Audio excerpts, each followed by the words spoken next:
It's been a while. Yes, I know. I am still alive. It's all good. Yeah, I'm surprised too, guys. Don't get me wrong. Even I'm sitting here like, how did I survive last week? But there is enough of that. I want to tell you about Sarah Jules and how she screwed up my brain with this book right here. This book right here, it messed with my brain in so many ways. Let me explain those ways. So first off, so revenge. I love a revenge story. There's no way in hell that I am going to turn down a book that is basically, revenge of the best kind. Not only was this book stupidly creative, but it was also ingeniously done. So what I mean by that is, so we start with the prologue, instant hook. You've got this torture scene and you are like, what the hell is going on? And then we get just the setup is just immensely well planned out, well formulated, well paced. I was super surprised going in on how this ended up kind of moving in the direction that it did. So you have Cameron. He is a teacher. We start in chapter 1 with getting to know Cam and finding out about his new girlfriend Liz and how everything's going really well and life's good, he's a good teacher, everybody loves him, blah blah blah. He starts getting these really ominous text messages and the first one he gets is, found you. It's like, okay.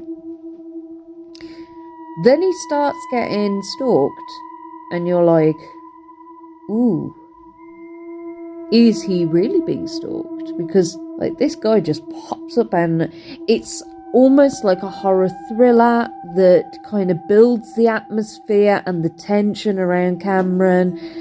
You're getting a bit more information about him as a person.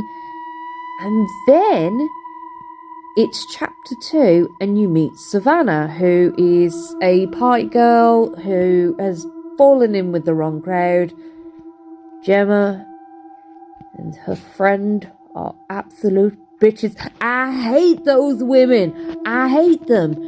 Literally, Sarah created 2 unbearably horrible human beings who gaslight Savannah every chance they get. They're just horrible people, and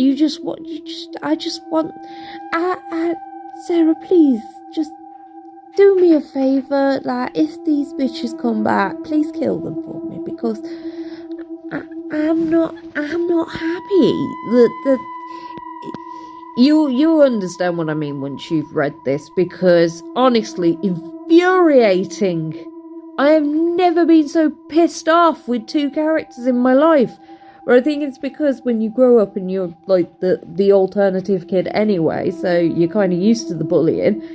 When you see somebody else being tormented and mocked on social media, and then when she's getting pissed, it's they're sharing photos of her, and she could have died in a ditch and these bitches would still be taking it just infuriates me.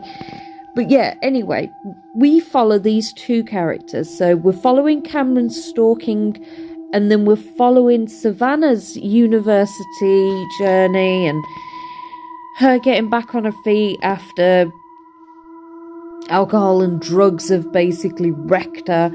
She's clean, she's sober, she's living away from those bitches. But one night, she relapses and something happens that is life-altering.